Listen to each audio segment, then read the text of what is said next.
Okay, hello and welcome to FormFest 2024. I hope you're joining this second breakout session. My name is Ariel Kennan. I use she, her pronouns. I'm a senior director for the Digital Benefits Network here at the Beck Center for Social Impact and Innovation, which is part of Georgetown University. You can learn more about our work in the link that you will see in the chat.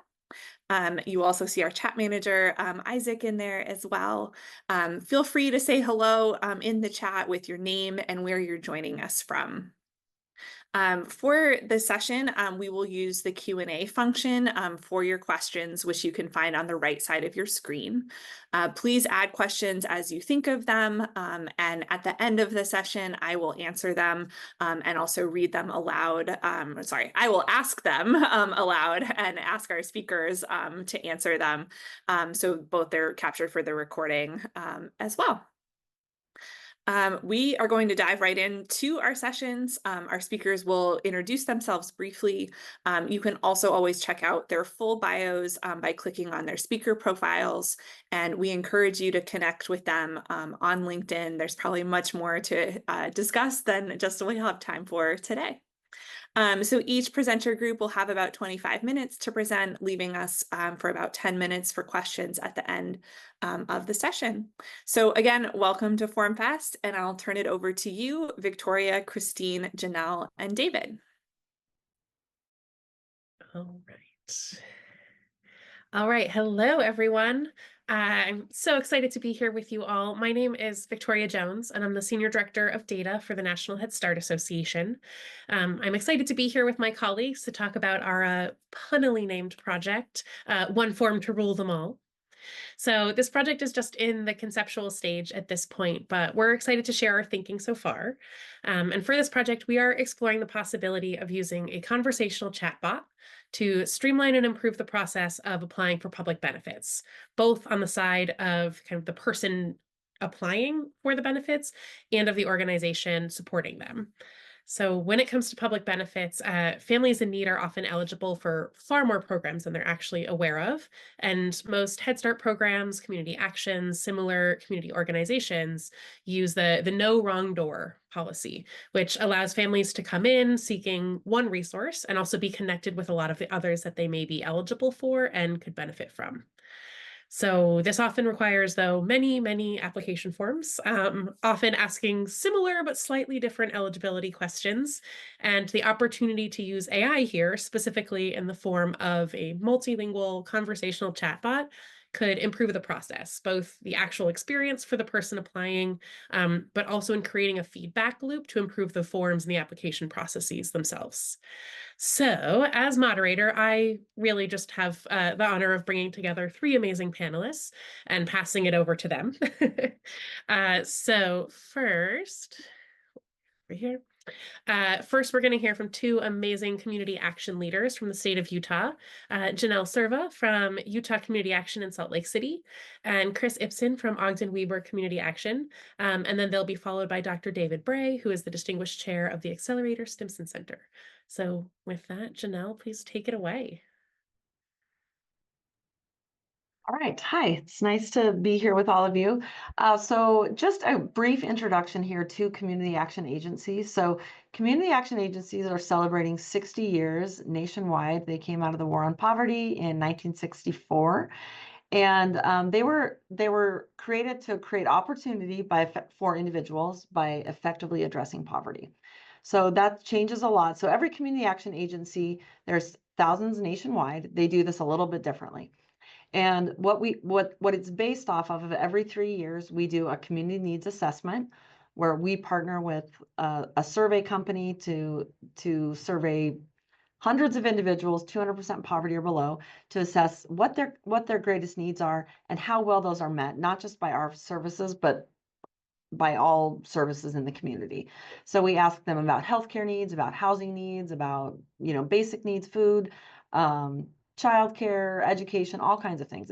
We've started asking about environmental. That's a new one that we've added. As we know, there's a lot of social determinants of health and environmental impacts. So we ask them about all kinds of things, and we do that every 3 years. And based on that, we shift our services to meet those needs. So sometimes, like I've listed a few examples here. We've randomly started a local radio station that's still in existence, KRCL. We incubated that at one time.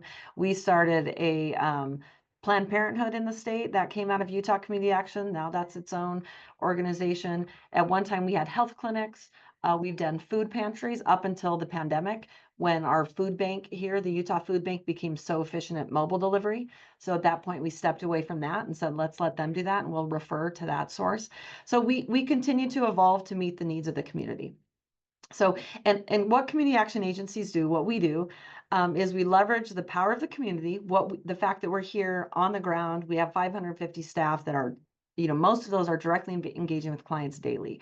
So we sort of we leverage our in-depth knowledge of the community needs to make a greater impact with federal funds.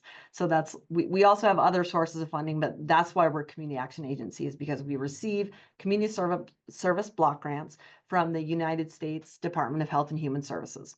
So that's where CSBG is administered through. It's also a lot of community action agencies, about half administer Head Start. That's also through the U.S. Department of Health and Human Services. We're a direct recipient.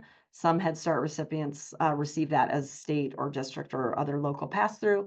And then we also, through the Department of Energy, receive Weatherization Assistance Program and Low-Income Heat and Energy. Now I'm forgetting the acronym. LIHEAP is what we call it.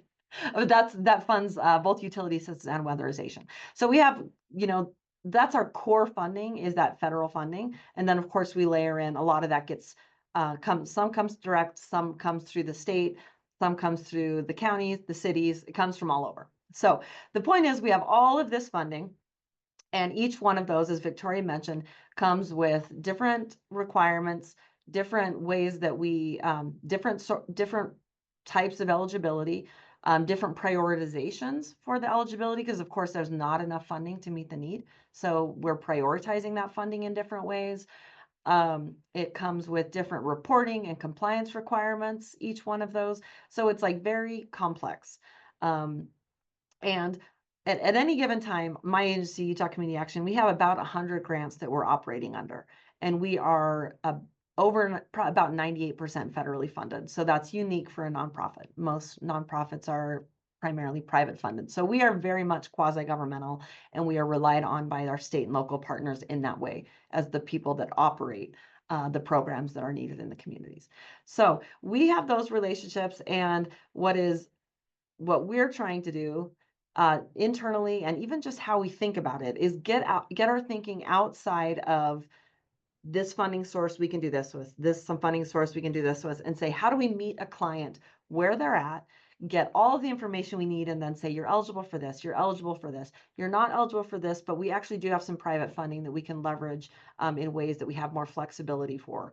So maybe we can meet your needs in that way. So that's what we try to do to most efficiently. Our budget is about $50 million a year. And again, that's divided across about 100 different grants. So it's very complex. We operate many different programs, and all of them, feed into, have different timelines, different requirements, all of that. So that's kind of the base overview, and those are some of our programs, but most community action agencies have a lot of similarities in these types of programs and the way they operate under this level of complexity. So with that, I'll turn it over to Chris.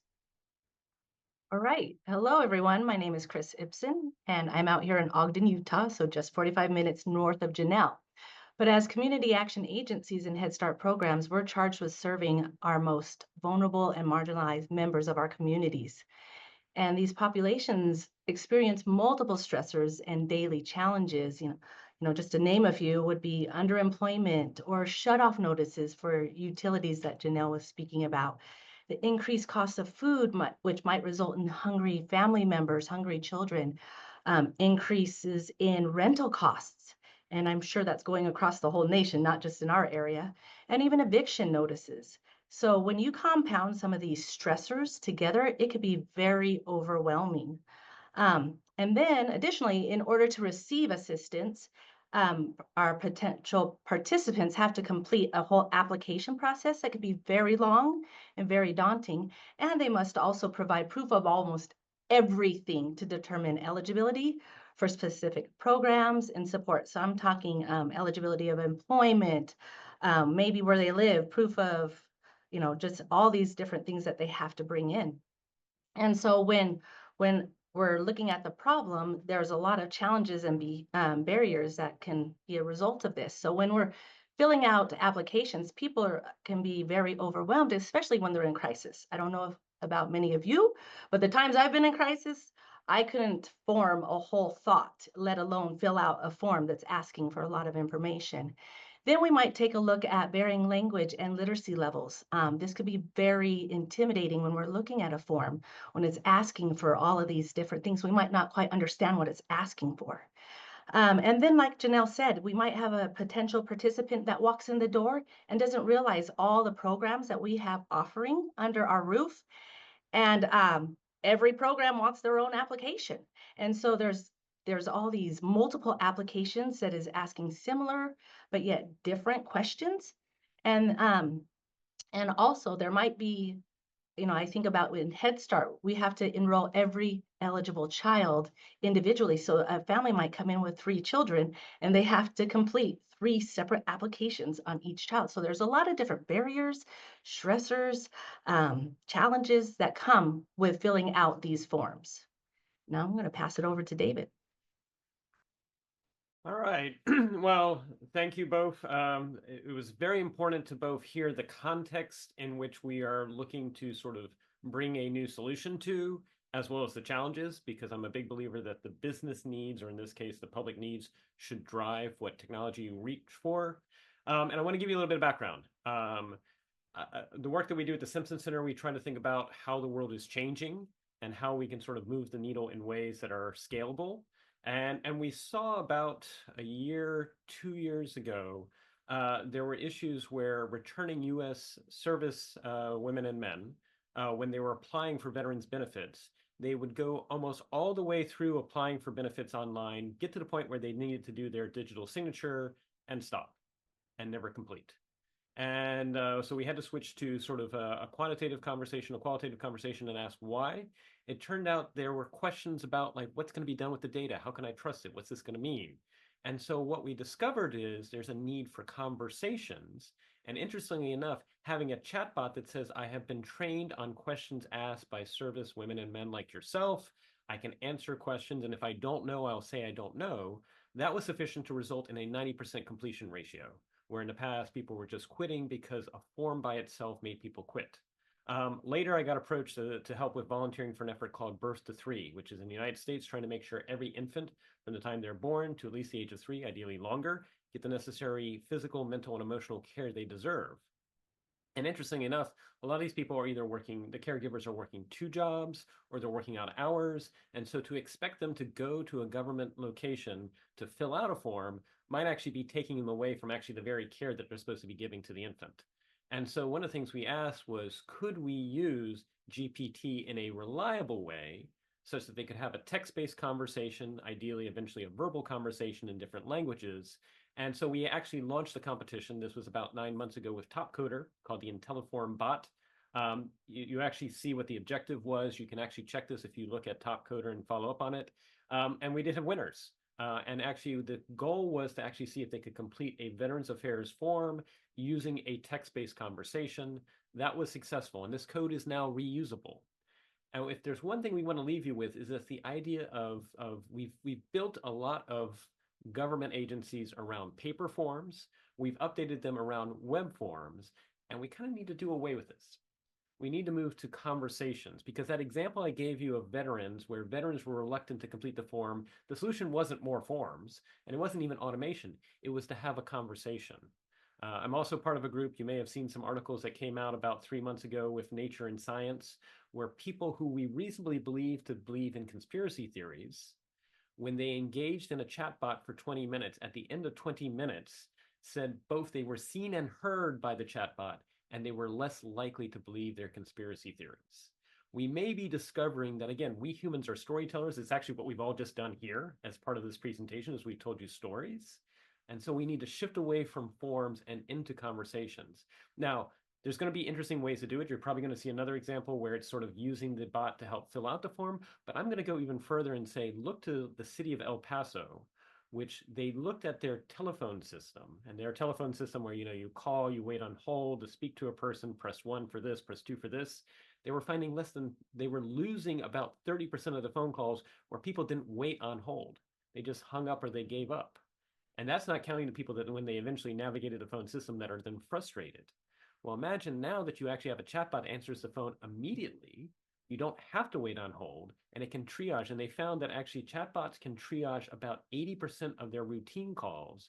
And so instead of now needing 2 people to answer the phones, they only need 1, because the bot's able to handle most of them, and it's immediate. So you're not losing people. You're not having to navigate a phone tree.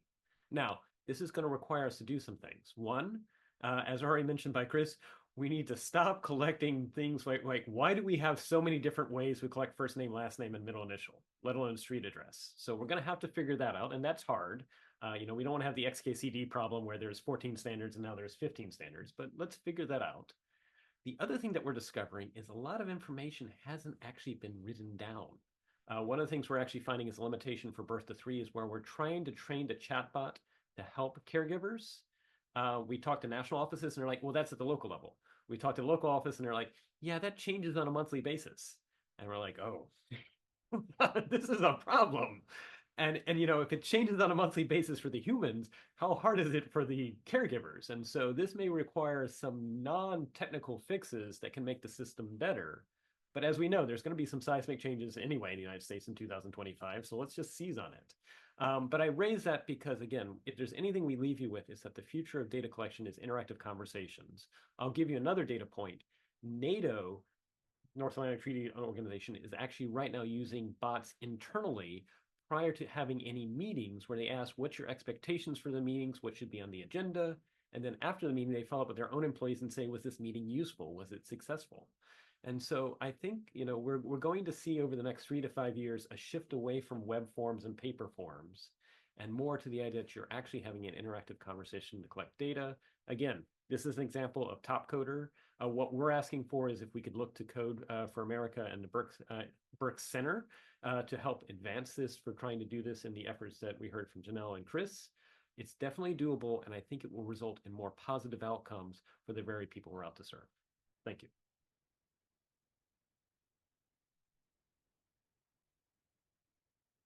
All right, thank you guys.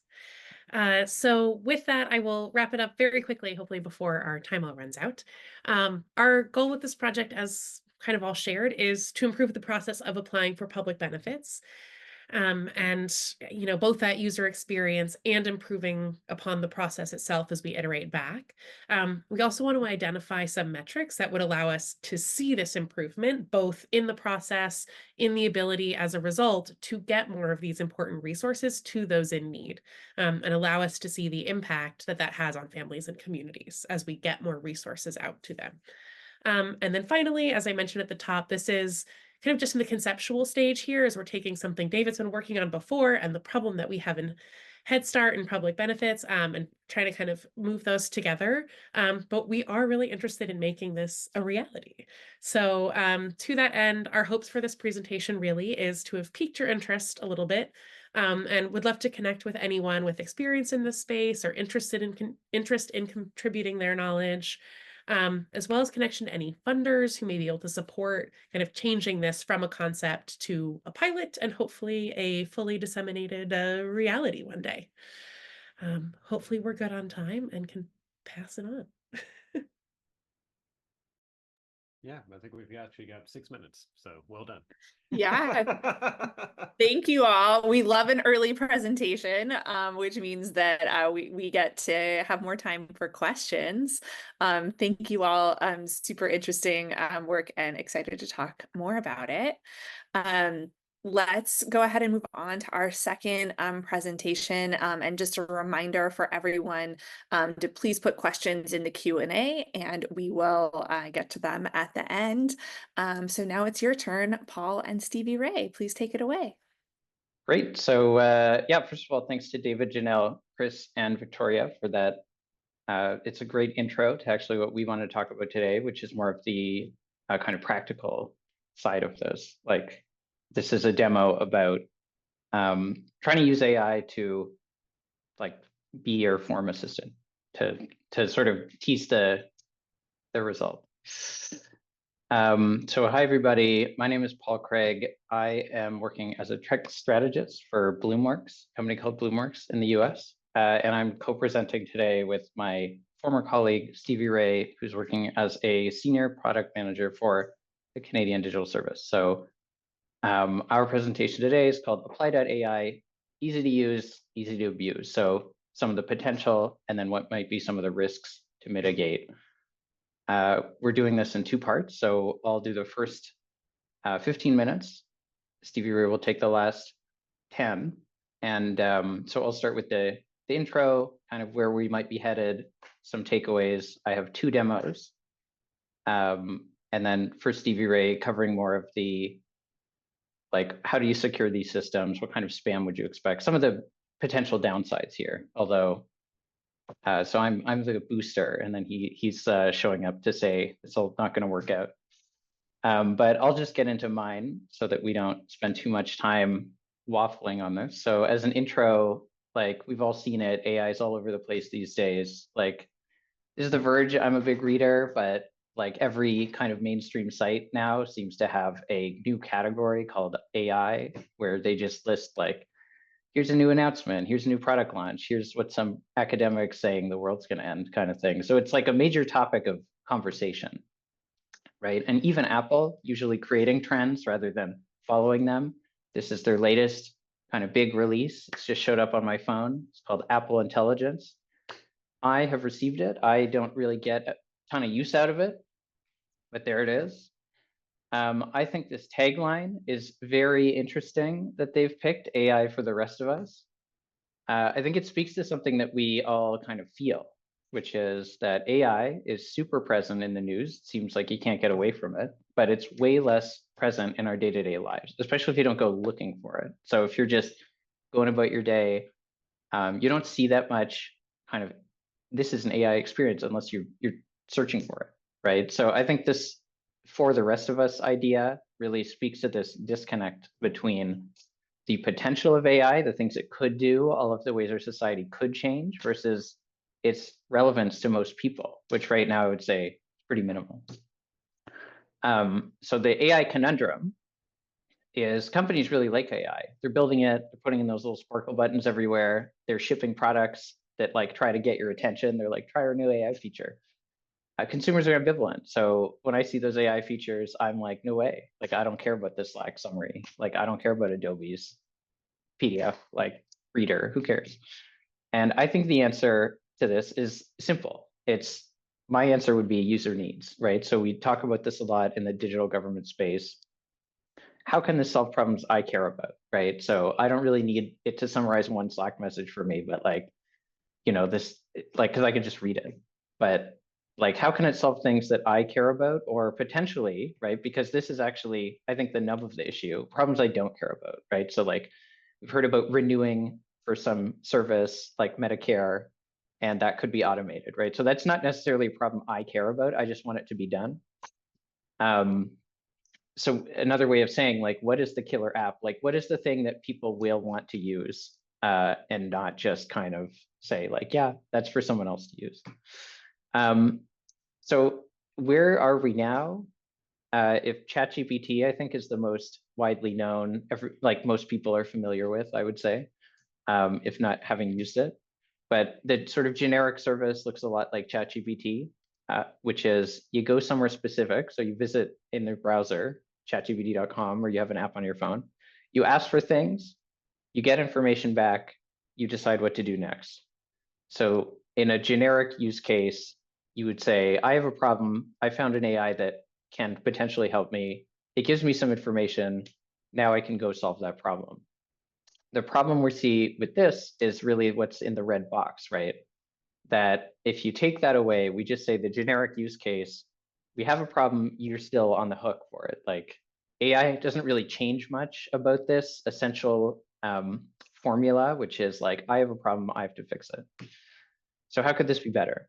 So the inspiration to this talk actually came from a friend of mine a very good friend of mine who is an executive assistant. So the executive that she works for doesn't like Slack, finds it too distracting. He's an important guy. He's always got somewhere to be, and he has an expensive car. So it's like makes loud noises. It goes very fast. TLDR, he likes texting everybody instead of using Slack, and he gets lots of speeding tickets. So one day, so this is like a real thing that happened. So one day, she gets these messages. Hey, can you pay my speeding tickets? I got a notice I'm going to have to appear in court if I don't pay them. So he's racked them all up. Now there's a consequence. She says, where are they? He responds, I don't know. I threw them away. Then she says, how do I find them? And then he says, login details are in my email. So that's it. That was like, she's talking about it like, this is it, that he's not responding to anything else after this. Now I'm on my own to fix this. So for her, this is what it looks like. Search through his email, find the account information, request a reset, but then she has to phone somebody. On the phone, they have to prove it's him. So she impersonates him using his personal information that she has access to because she's in his email. Finally, that works, gets the verification code, is able to log in, finds the tickets. He owes $6,000. Which card do I pay this on? He responds, and then she pays him. So you could take out step 12, but you could say this is like a 12-step process. Maybe I forgot one. And then later, so she's upset about it. She's talking to me about this guy. She's like, he's so dumb. He's just throwing away his speeding tickets. Like, who does that? And this is like a sort of classic lesson that you learn as like a gov tech, user research driven person. You are not the user. So like you are experiencing the service is not how the average person would or the average user would. And like, this is her experience of doing this. She's like, why would he throw away his tickets? Look at all the hassle I went through. But like for him, like the other side, he's the user, right? So he gets a notice, he texts his EA. There's 2 follow-up questions. The first one, he's like, I don't know where they are. The second one is, oh yeah, use my personal card. So that's it. Like for her, it's a 12-step process. For him, it's like, I'll text my EA, she'll handle it. And then if I get other messages, I ignore them, right? So much easier. This is like an amazing service to have, right? Most of us can't afford it, but like if you could do it, this is actually pretty good. So the amazing service use case, right? You can do it from any device you want. You provide minimal information, sometimes none, sometimes I don't know. Most of the work is happening behind the scenes, so you're not actually seeing it happen. And then right before the end, you confirm. So you like, maybe you submit, maybe you're summarizing, maybe you decide what card to pay on, maybe you see the total, but like everything is happening right at the end. You're like, okay, let me take a look. I think this is really what we should be kind of aiming for, right? As like the AI killer app. And in this presentation, we have a demo, which we're calling apply.ai. So the idea is like, it can apply for things for you. So now we can talk about the future. So where this might be headed. And when I say the future, I mean the near future, because I think this is actually coming up. So I actually have 2 demos. They're both they're both like 2 minutes. One is something Anthropic released. It's a computer use demo. So it's like, this is like the current state of technology, which is asking a bot to essentially operate a computer for you and try to solve a problem for you. It's pretty buggy, but I've tested a few times and it's working okay. And then a demo 2 is a more specific thing, which is something I wrote to kind of demonstrate. It's like the AI kind of bot version of that speeding tickets interaction where I'm asking my robot assistant apply.ai if it can check if I'm registered to vote. Okay, so now it's the demo. And I am just going to bump up my screen. So this is demo number 1. This is something Anthropic released. They make the Claude, I'll just make this a bit bigger. They make the Claude AI, so they're a competitor to OpenAI. And the idea is that you use the little chat, you tell it to do something. Hi there, I live in Alberta. Can you tell me when my next holiday is by visiting? So this is what I'm asking it to do. And now we cross our fingers. So what's actually happening is that it's giving us information here, and then it's taking screenshots of the operating system on the right-hand side here. So it's doing, I'm not touching the keyboard anymore. It's doing all this without me. So it's saying, I'm going to start Firefox. Okay, I'm waiting for it to open. Okay, so now it's opened it. Now it's going to go to the website that I asked for. So I've cheated a bit by just telling it where to go. It's found the website. What's kind of doing while you see the images is it takes a screenshot. It's using that to interpret what it should take as its next action to complete the task. So I asked for Alberta, and it's found that there's a select box there. And hopefully, okay, so it's picked Alberta. And so we can see at the top where our next holiday is. Yeah, perfect. So now it's come back to me. It says, based on this website, your next statutory holiday is Christmas on December 25th. Not a super hard one. Probably most of us knew that already, but this is a demo of me asking the question. It's going off to do things on its own. It's coming back. It's giving me the info. Thanks, see you later. So all this sort of screenshot stuff, you wouldn't expect this to be in a consumer product, but it's interesting to kind of see it work. So that's demo number one. Demo number two is one that I have coded because that's what I do all day. So this is me. I live in Ontario. I'm expecting there to be an election next year. And for the purpose of this demo, this is happening on my phone. This is me messaging my friend. And it's at a certain point, you're going to see it's opening a browser to do things. But just ignore that, for the purpose of this it's interesting to see it fill out the form, but what we care about is what's happening here. So I'm going to say, hi, there's an election in Ontario next year. Great. Is there something I can help with? Yes. I want to know if I am registered to vote. So I can make spelling mistakes because it's fine with that. So it's found a registration form. And so it's actually driving the computer, right? So I'm just talking to it over here. So it says, okay, to start, I need your name, birthday, current address. Is that okay? It's fine with me. What's your full name? So because this is my bot, that's my friend that I use all the time, it knows my name is Paul. That's what it's suggesting. So I'm just gonna approve that answer.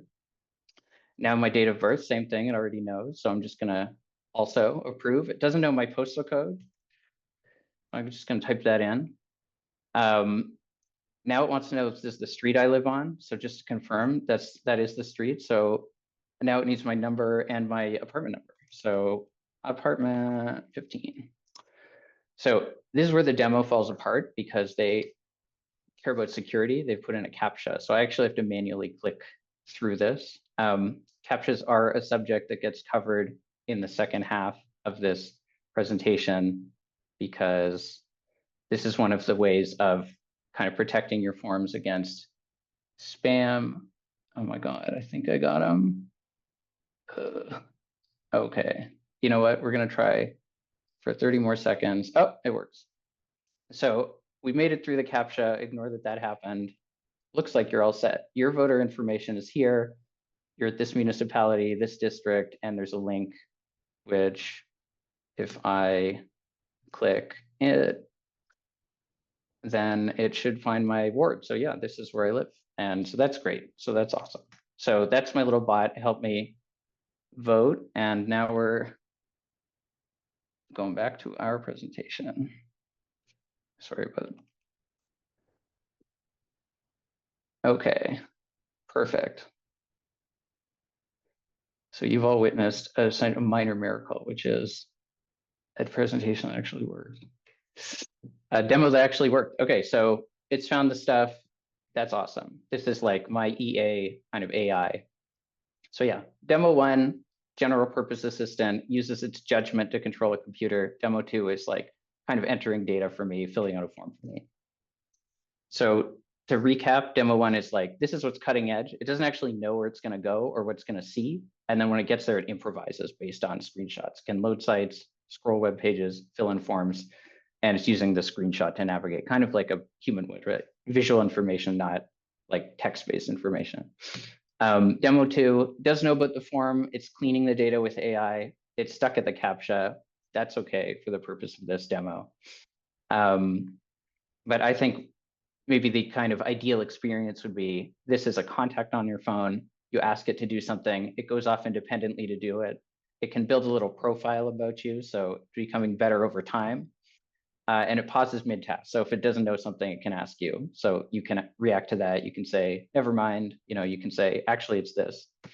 And I think, I mean, this is all hypothetical, but this could potentially be a accessibility win here, right? If you are just picking the platform you're most comfortable with and sort of sending instructions back and forth rather than having to navigate a whole pile of forms that all have different interfaces and potentially different accessibility issues.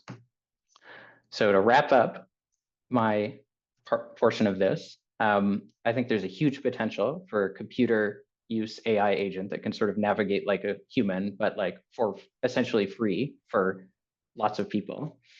And I think as takeaway too, right, as government workers, can we provide services like this proactively? Like, are there things we could do to make this easier? Like I showed a text message-based query service that might be an interesting avenue to pursue.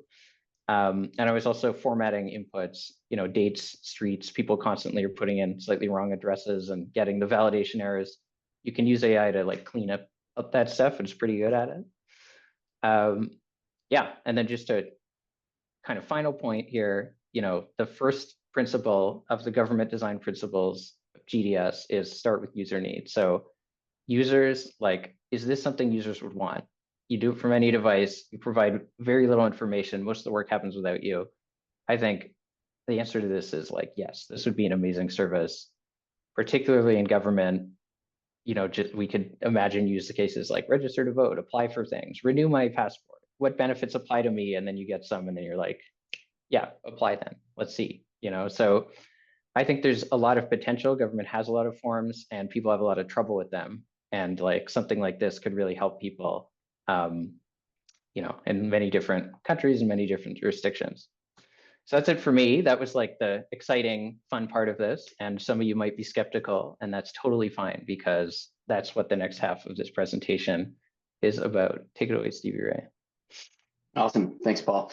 It's pretty transformative to see how Anthropic can go through and navigate to find areas and potentially help people get the benefits and services that they need. I'm Stevie Ray Talbot. I'm a senior product manager with the Government of Canada, and with a ton of other great people, we operate a product called GC Forms.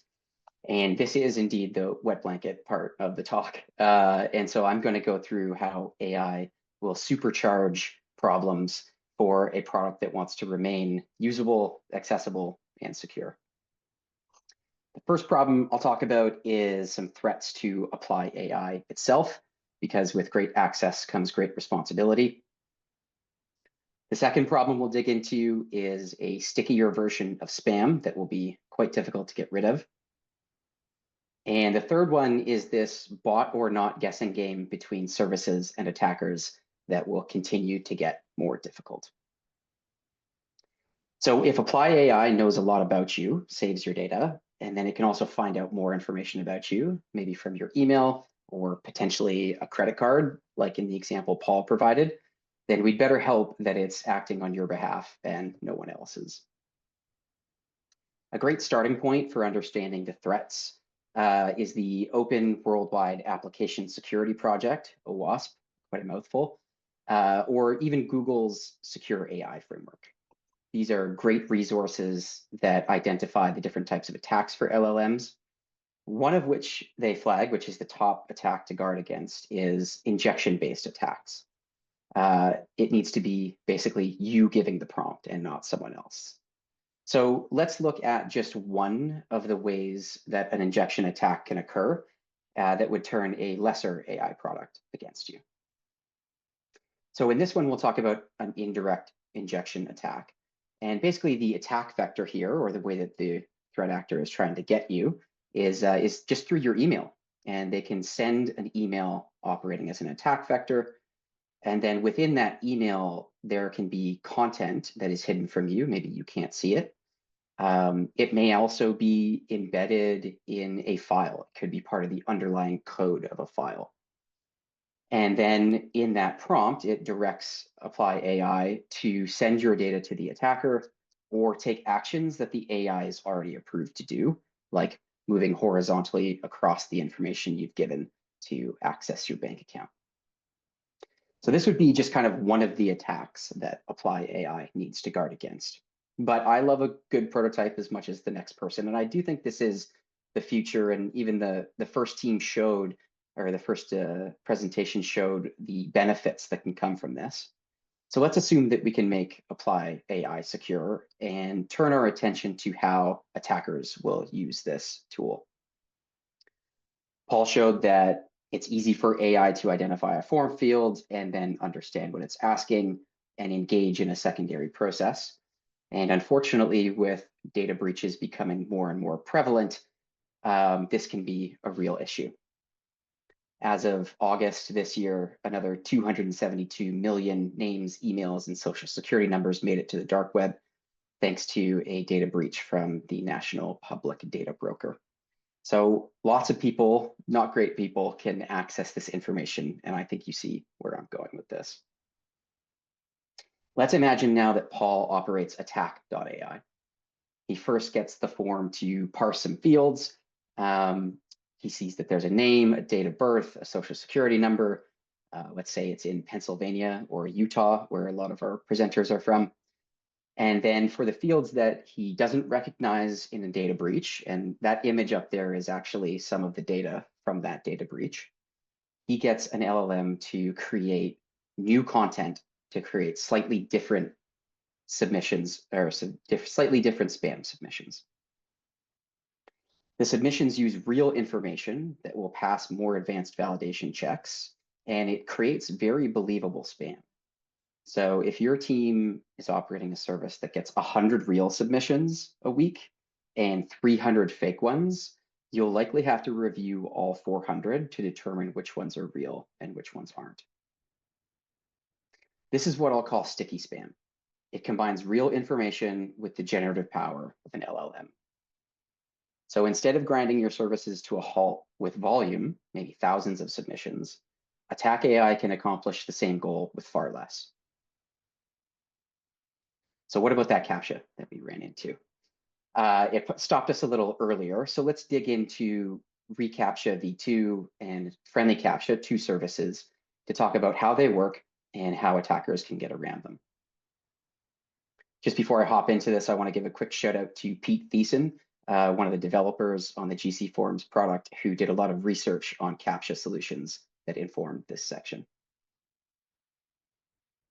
So we've seen it before. reCAPTCHA v2 uses an algorithm to detect if you're a bot. It sniffed Paul out, thankfully, and then it prompted that 4x4 grid that we all know and loathe. It's called a challenge. And unfortunately, if Paul was using a screen reader or Braille terminal, he would have been stopped there because he would not be able to visually match the motorcycles we see here with the screens. Not only is it not accessible, but it's actually pretty easy to get around. And if Paul and I were a little bit less cheap, we could have spent $2.99 and got the services of 2CAPTCHA to solve 1,000 of these puzzles for us. Here we see a pretty slick marketing page from them that lets us know that we can integrate it with an API, which Paul was using for his solution. And they also let us know that there's 24/7 support in case we run into issues. There's a ton of services like these 2CAPTCHA, CAPTCHA Solver, and Death by CAPTCHA, which can integrate quite easily with an AI solution. So reCAPTCHA version 2 is likely out. Let's talk about friendly CAPTCHA. This one instead requires that your browser solves a problem with computation. So basically, the more an attacker spams, the more resource intensive it is. It doesn't offer the... Stevie Ray, I don't know if you can see the chat, but you got 1 minute left. Oh, I will speed it up. It's more resource intensive. And so largely, if you are able to control a distributed set of computers, you can make this attack come from multiple different IP addresses and get around it rather quickly. So we want the promise of AI, but we don't want to grind our services to a halt. Without going too much BuzzFeed, here are the 5 ways that you can plan for AI attacks. One is to help end users make good decisions about what they use and use prudent safeguards for services like Apply AI. The second is to know what you are defending against and create malicious user stories. We did that in talking through what types of attacks we could stop with the different CAPTCHA solutions. Three, kind of know what your limits are. You're not going to be able to defend against a nation state actor, so only collect the data that you can protect. And four, try and find private and accessible ways to verify your users and consider how assistive technology interacts with your platforms. And four, a synonym for agile is to stay nimble. And so try to optimize your delivery processes so that you can respond to new threats by staying up to date with the latest packages in your solutions and leverage new defensive techniques. So as Paul said, let's make AI for the rest of us and help people get the services they need. And if you're ready to respond to new threats daily, you can get the best of Apply AI, guard against attack AI as well. Great. Thanks so much, everybody. We are going to dive into questions. So if you haven't put a question in the Q&A, please go ahead and add it. Back to our first presenters, and I'll see who wants to field this. But what research or design methods have you used to help you design your conversational chatbots at the concept stage? So I'll hop on a little bit, and there was actually some additional things I wanted to share.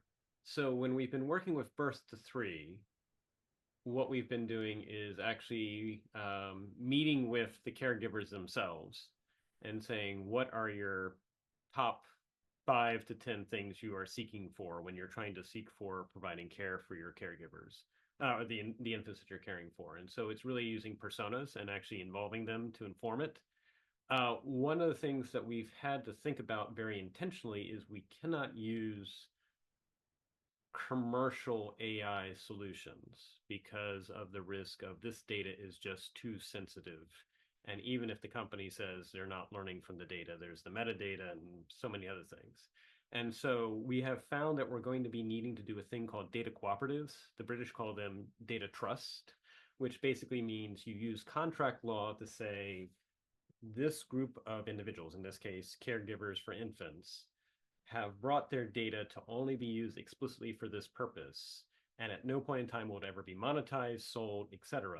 And then anyone who you work with, then you basically are saying that this data can never leave, the data has to sit in place, any algorithms come to it as opposed to the data is copied. But I raise that because when we talked about the need for new social technical solutions, I would submit that most government agencies are used to going to commercial solutions to do things. The challenge with AI is, especially for vulnerable populations, a big risk. The second thing I wanted to say real quick is generative AI, as we know, is non-deterministic, which means it'll give you a different answer to the same prompt, which is a problem for government agencies because you can't give different answers. And the last thing you want it to do is give a different answer as to how to put in a car seat to one parent versus another parent. That's a lawsuit. So what we have found is there's a thing called RAGs, which allow you to take, most government websites have frequently asked questions and answers. You take your FAQs and you can actually feed them to your RAG. And so when someone asks a question, you can actually say, does this match? And you can choose your confidence interval, 85%, 90%, whatever. Does this question match something in my FAQ? If so, give this same response to everybody. And I just raise that because, again, whereas the private sector can have bots that give different answers to different people, in government, that's a lawsuit. The last thing I wanted to say here in the United States, because I thought it was really good and I really appreciated Applied AI talking about bots and bot flooding.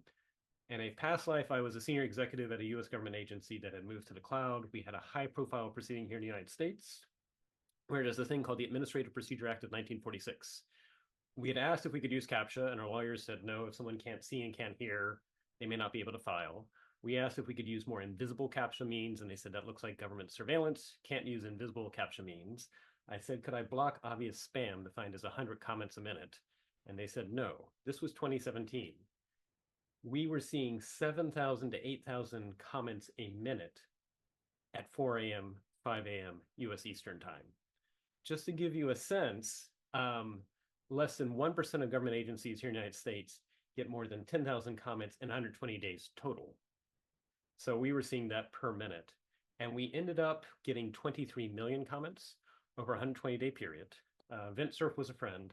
I got asked by, at the time, the chairman of the agency, is this a denial of service? I said, not at the network layer. Everything's fine at the network layer. The system has not been compromised. But effectively at the application layer, yes, because of the rules you've given as to when I cannot use CAPTCHA. Well, immediately they said, where's your evidence? And I said, patterns of life. And they said, that's not forensic evidence. I was like, I don't think I need forensic evidence. 4 years later, it was determined that of the 23 million comments we got, 18 million were politically manufactured, 9 million from one side of the aisle, 9 million from the other side of the aisle. That was the state of art in 2017. So when we talk about getting ready for the impacts of AI, AI is going to be a wonderful way to do public service better, but we also have to rethink whose job is it? Is that a securities job? Is that a communications job? How do you get ahead of bot flooding? Because bot flooding will happen. Thank you. Those are great examples. I actually want to open a question to both of the groups to talk a little bit about kind of the effort that's required to deploy these types of technologies. I think both thinking about procuring these technologies and like how do you actually choose technology, and then what is the ramp to experimentation and then actual deployment and any examples that are successful. But want to open that to both teams here quickly.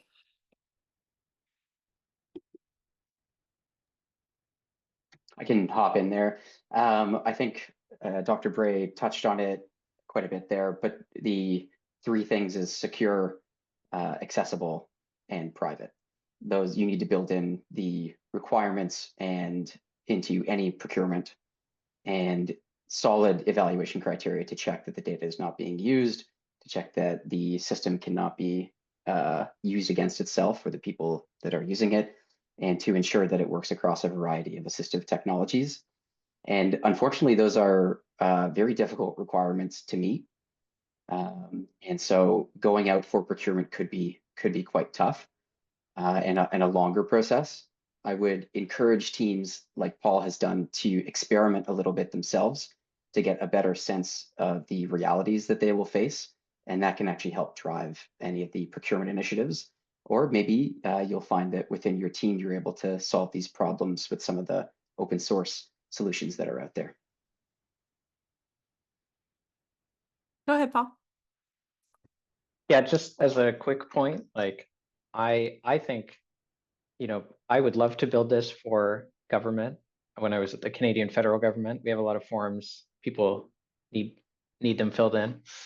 But I think a lot of providers, so if you host forms or have them, you're going to see kind of third-party tools that are doing this. So like not necessarily ones built within government, but just ones that people are kind of experimenting with or trying. So this is, I think, like if you run a service or see answers come in, I think you should expect that you'll start to see answers come in this way. And so it'd be cool to build it for government, but I think the actors will be most likely to build it will be kind of third-party actors, and then you'll start seeing those submissions come in.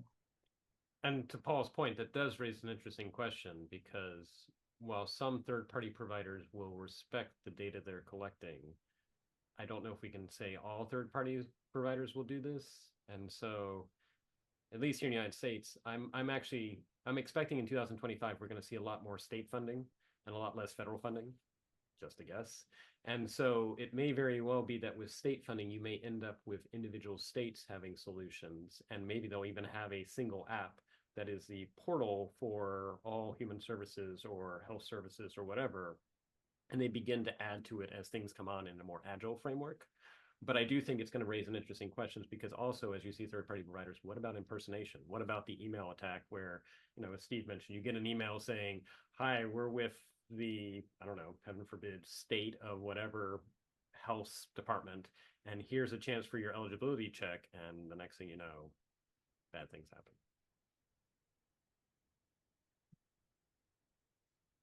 There's a great series that's ongoing in the Washington Post right now, actually, about some of these fraud and scams. It's written at a really accessible level, which I appreciate because it's easy to get bogged down in the tech.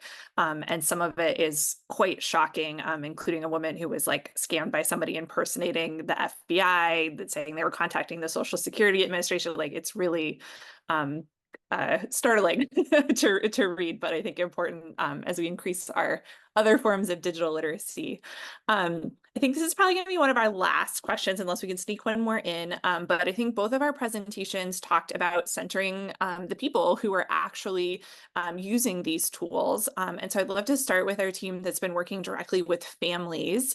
If you could tell us more about how you can or currently are plan to assess if the conversations are successful and are actually helping users complete their goals, and how you're collecting user feedback as part of that.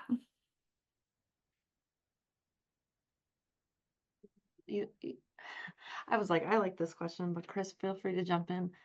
Well, first of all, you guys all have me terrified because I just went through a scam this morning, someone trying to give us a check, and I'm like, we don't want to put our clients through more of this because at least we can catch it a little bit easier than some of the clients. So now I'm nervous about this, but I think we already do a lot of this. So the biggest things that we're looking to save time on is a lot of people like to fund direct services, which is great. We want to give as much funding as we have directly to clients, to pay rent, affordable housing, to buy food, to have affordable childcare or Head Start programs. Like that's also what we want. And it takes like a lot of time and money to like do this kind of thing well. So that's where like we're definitely looking for improvement in client feedback. And we already have a process where after any clients interact with us, they have the opportunity to provide feedback. So we're already gathering that would continue to happen. But what we need to see is a reduction in time that people have to wait both on the phone, on hold, and then to get an appointment. So if you're looking for emergency rental assistance or landlord tenant mediation, like you have a 3-day pay or vacate and might be evicted in some of them think that means immediately or in 3 days, but at that point you basically have 2 weeks. So, and we're looking to get them appointment. Right now we're about a month out. Our goal is 2 weeks. But again, like we need to shorten the time that people are on the phone. And we also want them to get direct feedback from AI saying, like that's accurate, saying, here's how long you're waiting. Here's where you are. So that or can we call you back, right? Even like you might do with a customer service. So that they aren't waiting as long, or they don't have to wait on hold and then they run out of time. Like now their child's awake. Now they have to go off their job, their break at work. So we want to see those times reduced on the phone, and then as well for those in-person appointments.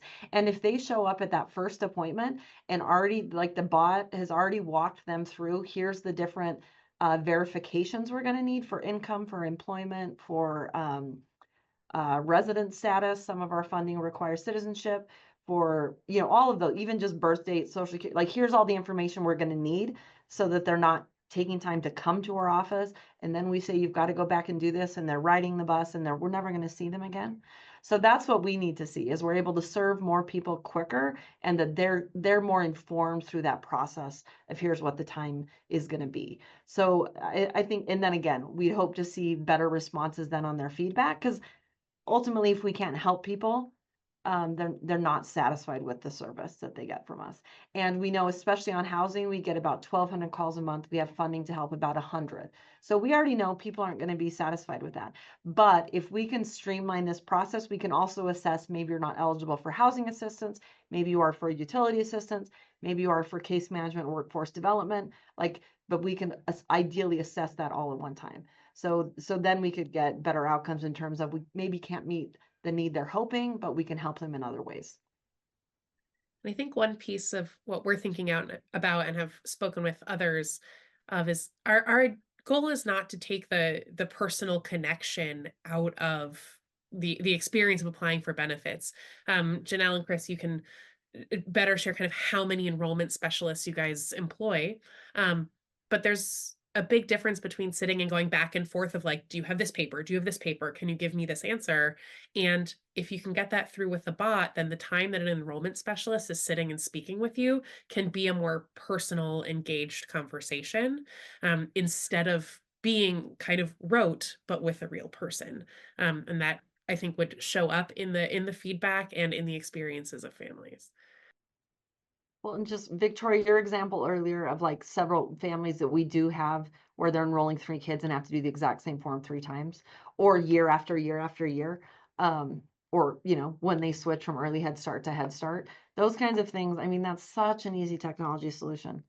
So I think there's some things that we can do, even just like basic information that isn't even requiring private information, where we could just say, if you would do these things, here's the time, because now I'm very concerned about our client's privacy. But there are some basic information we could just provide them that would help them feel heard, help them feel seen. Paul's stat on that was fascinating. I think that was Paul, maybe that was David.